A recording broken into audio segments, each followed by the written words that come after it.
Today's theme is very simple, scary stories. But before I get into today's stories, if you're a fan of the strange, dark, and mysterious delivered in story format, then you've come to the right channel because that's all we do, and we upload 3, 4, even 5 times every week. So if that's of interest to you, please eat all of the like button's Oreos except for one and put it back in the pantry, and then also crumple all of their potato chips. Also, please subscribe to our channel and turn on all notifications so you don't miss any of our weekly uploads. All right, let's get into today's stories.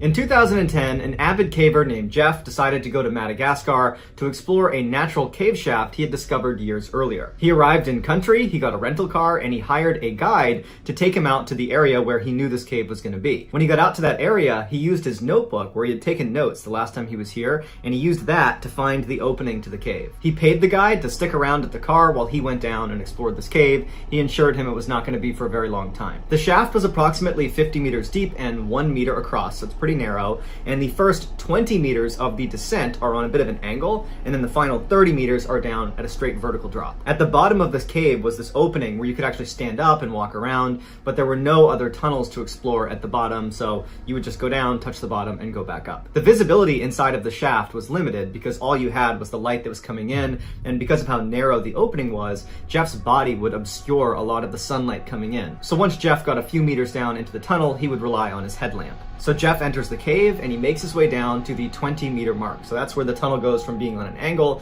to being straight. And he's about to make that final descent down that final 30 meters when he notices something out of the corner of his eye. And he focuses his light on the side of the shaft and he sees thousands of black widow spiders trying to escape the light. They're scattering all over the walls. And he looks around him and he realizes from his position down on the vertical section of the shaft is covered in black widow spiders. As much as Jeff wanted to stop right there and go right back up to the surface, he couldn't. In order to go back up this line that he was rappelling down on, he needed technical gear, and his technical gear was packed in his backpack, and it would just be totally unsafe trying to fish it out of his bag. And so he would have to descend the final 30 meters to the bottom, then take his pack off, get the gear out, and go back up. So Jeff took a deep breath, and he began his slow, awful descent into this cave filled with spiders. And periodically, as he would bump into the wall, he'd hear them scatter all over the walls, and then he saw them climbing on his sleeves, and he'd have to brush them off his sleeves. He saw them on the rope, he's trying to brush them off. He finally gets to the bottom, and he can hear the spiders on the wall just crawling all over the place. He takes his bag off, and it's covered in spiders. He opens it up, spiders crawl out of his bag. He carefully reaches in and pulls out his technical gear. He throws it up, and he begins making his way back up, and the whole time, he's just brushing spiders off of him. Once he gets to the surface, the first thing he does is he strips all of his clothing off to get all the spiders off of his clothing. He takes his bag, dumps it out, more spiders are in there. After he finally brushes all the spiders off, he redresses and gets in the car. And you can only imagine what the guide was thinking as he's watching this guy, this foreigner, taking his clothes off after being in this cave. But luckily, he doesn't get bit. He gets in the car with the guide, and they start heading back towards the city. As they're driving, he takes his notebook out, and he scratches off the title he had given this cave from the last time he was here, which was the Crooked Tube. He scratches that out, and on top of it, he writes, "The Entrance to Hell."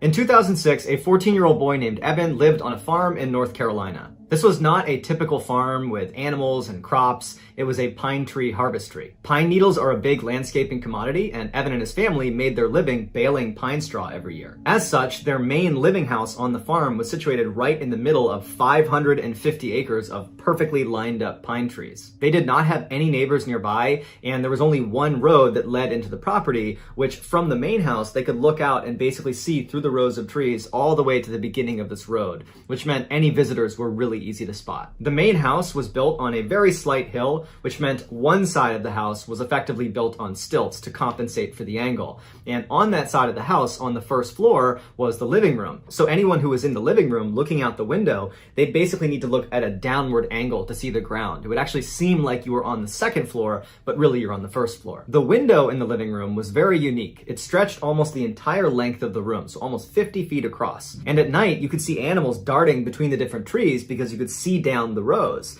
And so that was pretty creepy. And then just the fact that this window is so big, if you're in the living room at night, you just felt really exposed. So between the creepy animals running around and the level of exposure and vulnerability, people basically avoided the living room anytime they were in the house at night. That winter, Evan's cousin came to stay with him on his farm, and because the main house did not have any extra bedrooms, Evan and his cousin would have to sleep in the living room. There were 2 couches inside of the living room, one that was right underneath the 50-foot long window, and then another which was on the other side of the room against a wall that did not have a window.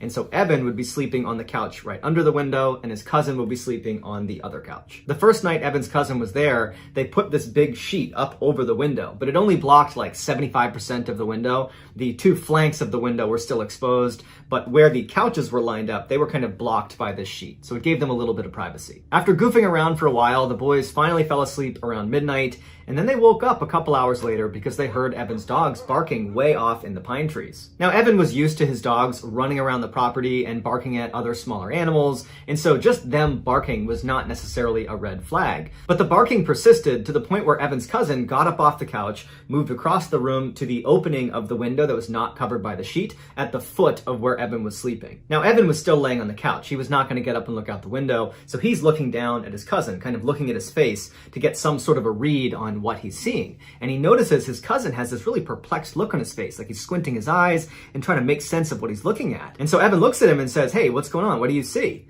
And his cousin's like, "I don't know if my mind's playing tricks on me or not, but I'm pretty sure I see people out there." At this, Evan jumps off the couch and runs over and butts up right next to his cousin so he can look out the window too. And he's scanning out amongst the rows of trees because there's just a mile of pine trees. And the first thing he notices is the moon is very bright that night. So there's good illumination, and there was a light snow covering on the ground, which really added to the illumination. He's looking out maybe 100 meters when he sees someone's leg extend from behind one of the pine trees as if they're stepping into the space between a pine tree column. And he's staring at it, and he can't believe he's even seeing anyone walking around this area because he didn't see anybody come in on the road and they have no neighbors. And so he's looking, and then a body follows the leg. A person walks from one row to the next. This tall, dark figure just walks calm as can be between the 2 pine trees. And Evan just grabs his cousin and he's like, "Did you just see that?" And his cousin's like, "Yeah, I saw that." And so they continue to look in the direction of where this person crossed the path. And after a couple of minutes, they see another leg now emerging, going the other way, back towards where that first person had come from. So the leg kind of extends into this gap, and then this tall figure walks across into the next row, except now, instead of going just directly across, it looks like they're moving at an angle closer to the main house property. The boys look at each other and they don't know what to do, so they just keep looking out the window in stunned silence. And as they're looking, they see this person emerge again, except now they're not 100 meters away, they're like 20 meters away. They don't know how they were able to move that quickly without being seen. And this time when the leg comes out from behind the pine tree, instead of walking across the gap, it stops right in the middle, and it turns and it looks directly at the boys in the window and then begins running toward them. The boys practically fall over trying to get away from the window. Evan's yelling for his father upstairs, and the boys instinctively just start running around the house, locking every door, shutting every window. And as they're going from door to door, the anxiety is growing and growing because they think, if I don't get there fast enough, this person who was running towards the property is going to come barging through that door. And so at every door, their anxiety is through the roof, but they manage to shut everything. Everything is locked right as Evan's father comes charging down the stairs. He's got his gun in hand and he's like, "What's going on?" And they say, "There's someone out in our property." Their dad charges out the front door. The front door is not on the same wall as the living room. It's on the side of the house. So once he goes outside, he's going to need to turn to the right to look out in the direction they were describing. He bombs outside, he stays on the porch, and he starts yelling at whoever's out there that if you come over here, I'm going to shoot you, get the F away from here. And then there's silence. And the boys are waiting, they're looking around, they're checking the window. They don't see anything. The dad comes back inside, he shut and locks the door, and he tells Evan, "Keep an eye out. If you see him again, you let me know." Evan would reflect on this experience later on and say, we really should have called 911 at that point, but as a kid, I just understood that that's the way my family did business. We kind of took care of ourselves. And so even though there is a threat of some stranger who's running at our property, we were not going to call the cops. And so his dad effectively was telling him to be a lookout. And so Evan and his cousin, they go back into the living room and they kind of go up to the window. They're a little bit apprehensive and they're looking out. And after 5-10 minutes of looking out the window and not seeing anything, they're thinking to themselves, Evan's dad's a pretty intimidating guy, and he was just out there screaming and yelling with a gun, threatening to shoot them. So they probably got the message and they're probably gone. And so the boys got back into their couches, and it took them a while, but they did ultimately fall asleep. The next morning when the boys got up, the first thing they wanted to do was go out there and see if they could find footprints from this person to kind of confirm it really was a person, because part of them thought, maybe we didn't see that. Maybe that was our imaginations. They don't know. And so they start by going out the front door, so not on the same wall as the living room. They go out the front door, they turn, and they walk down into the trees. And they're looking around, and they find some footprints. So they're confirming to themselves, okay, there was someone out here. It wasn't us. This is not our footprints. We found them. So they start following the footprints back towards the property. And they realize at some point there are two distinct sets of footprints. There were two people out here. And even worse is they followed them all the way up to the house. And there were two different circles of footprints that stopped right underneath the living room window along the two flanks of the window where the sheet was not covering. Which means over the course of the night, when Evan and his cousin were up at that window looking out, there's a good chance that one or two strangers were tucked up against the side of the house. And they would not have seen them because of the angle out of the living room window. It was steep because of the stilts it was on. And so anybody that was tucked up along the side, they'd be in a blind spot. And then for sure, after Evan and his cousin got back into bed and were sleeping, there were two strangers who were right up against those windows, probably pulling themselves up to look inside. When Evan's father found these footprints, he immediately grabbed his gun and tried to follow them back into the woods to see where they came from, but unfortunately the snow cover wasn't complete, and at some point they lost the tracks and they never figured out who those two people were. Evan would say, following this event, his cousin refused to ever come back over his house for a sleepover. In October of 2005, a 21-year-old named Nathan was back home in Elk Grove, California, visiting his mother at her apartment for a couple of days. Her apartment was part of this really safe complex. It was gated. There's lots of lights and cameras. So anything that went bump in the night was just going to be, your noisy neighbors or something. On the last night of Nathan's stay, he was laying in his bed in the guest room, listening to the hum of the street lamp that was outside and the crickets and the passing by of cars when he drifted off to sleep. At about 2 a.m., Nathan woke up. Or so he thought. He couldn't move his body, he could only move his eyes, and even though he had never experienced sleep paralysis before, he instinctively understood this is probably that. He noticed the room was completely silent. There was no more crickets, no more hum of the light outside, no more traffic, just total silence. And then he started flashing his eyes around the room because he couldn't move his head or his body, and he started taking stock of the room. The bed he was in was positioned as far away from the door as he could in the back right corner. From where he was laying, if he looked to his right, in that corner was this big armoire, and then moving left from the armoire as he scanned the room, you'd come to the door, which is on the opposite side of where his bed was, and then if he kept scanning left, he would reach the foot of his bed, and just beyond the foot of his bed was a table and a chair. But because he was laying flat, he couldn't really look down and actually see the table and chair. And so with all of his strength, he managed to raise his head just enough that he had a line of sight to that section of his room, the only section he has not looked at yet. And he sees the table and chair, and he sees in the corner is this dark figure that's standing there looking at him. He's completely frozen with fear. His thought is, there's an intruder in the house. How did they get in here? What are they doing in here? And he managed to keep his head up just long enough to get a decent look at this dark figure, and he determined it was most likely a woman with a shawl covering her face. And before his head fell back to the pillow, he saw her suddenly crouch down on the ground out of view. And then Nathan's head fell back, and now he knows there's just some stranger in his room, and he can't lift his head up anymore, and he's looking around with his eyes. He sees the armoire, he sees the door, he can't see that table and chair, and then he hears the sound of someone slithering along the ground out of view, and he can hear her breathing as she's getting closer and closer to the edge of the bed. And he's laying there terrified. He's so scared he can't even make a sound, and he's telling himself this has to be a dream. Wake up, wake up, wake up. And he's laying there, and this woman, she stands up and she leans out over his bed and she looks at him, and her face is pale and her eyes are sunk way back in her head. And then she begins to slowly crawl on top of him, and Nathan's sitting here looking at this woman. He wants to close his eyes, but he can't. Then he just feels his chest being pressed down. He can hear the sounds of the springs compressing all around him as this woman positions herself on his chest.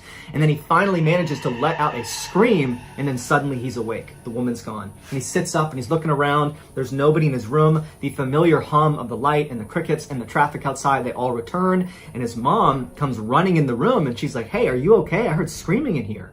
And he said, "Oh, no, I had a bad dream. I'm fine now. I had a terrible dream, but I'm fine now." And his mom's like, "Okay, all right, you need anything?"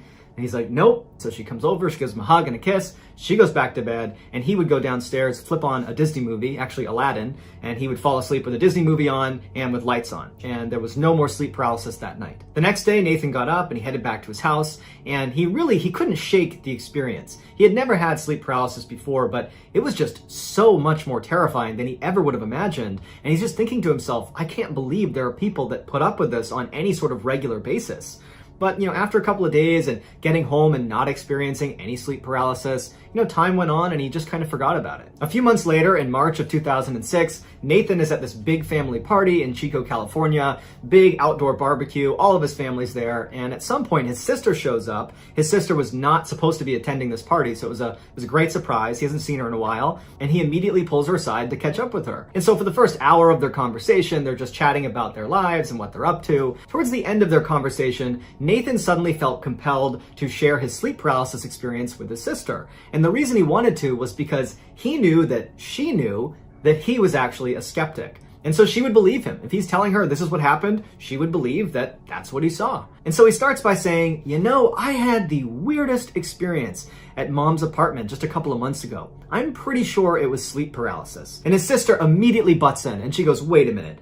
I had sleep paralysis for the first time in my life 2 weeks ago at Mom's apartment. It was horrible. I was in the guest room and then I saw this woman and she was like standing on me. I thought I was gonna die. It was horrible. That's exactly what happened to me. I was laying in the guest room and I couldn't move, and then I saw a woman in the corner and she stood on my chest. They proceeded to go over all the details of each of their stories, and they discovered that they had had almost the exact same experience. And at the end of it, they wanted to have a rational explanation for how they both could just somehow have their only sleep paralysis experience in the same room in roughly the same timeline and experience the exact same events. They were trying to, come up with a rational explanation for that, but it was just too much of a coincidence. But ultimately, neither of them were really prepared to start discussing what else it could be. So they decided to just kind of laugh it off and say, man, that's pretty weird, and they moved on. After the party was over, Nathan would go back to his house and he would tell his wife about this crazy coincidence he and his sister had, and his wife would say, yeah, that's wild.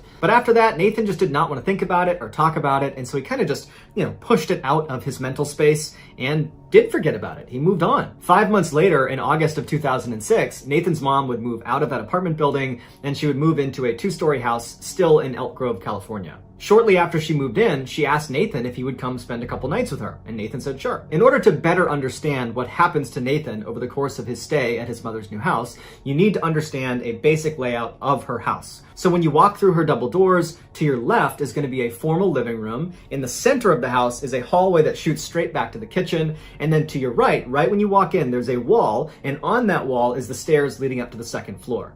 If you take those stairs to the second floor, you reach a landing where there's a window that looks back into the backyard, and immediately to your right, there is a single door, and that's the master bedroom where Nathan's mom would sleep. From the landing, if you turned left, there'd be another door that's a mirror image of the master bedroom door, and this door is the guest room. That's where Nathan was going to stay. And then to the left of the guest room was a hall that went to the front of the house, but that's irrelevant to the story. If you went inside the guest room, the bed was located in the back right corner, so the same layout as the guest room in the apartment building, where the person laying in the bed, so Nathan, his feet would be closest to the door. And from Nathan's perspective in the bed, the only other piece of furniture in this new house guest room was a table that was, from his perspective, on the right-hand wall, centered on the wall, and on the table was a TV. So that's the only things in the room. The first night Nathan was at this new house was totally uneventful.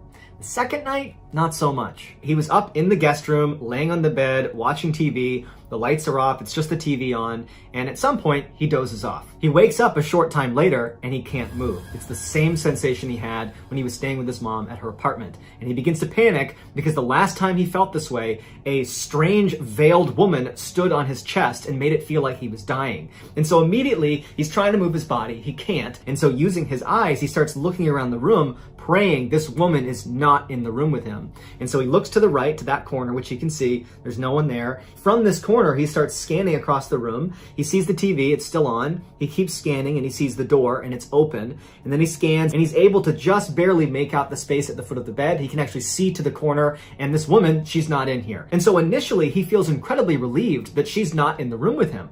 But then he finds himself focusing on the open door into the dark hallway. And he's thinking to himself, please please do not come walking through that door. And so he stares at the open door, just hoping he breaks out of the sleep paralysis when he notices something about the TV. It's flickering. And so he averts his gaze to the TV and he realizes what he's looking at on TV does not look familiar. It does not look like a TV show. It looks like CCTV camera footage. Like it looks like a security camera footage. And he realizes the footage he's looking at is the inside of his mother's kitchen downstairs. He recognized the way it was laid out. That's his mother's house. That's downstairs. And he's staring at the footage thinking, why is this footage playing on the TV? And I don't think there's a camera down there. When he notices on the camera, the woman with the veil walks into the middle of the frame. And she looks up at the camera right as the camera turns off. And then the room is completely dark. There's no more ambient light in the room. The hallway is dark. And he's left paralyzed knowing this woman is downstairs in the kitchen.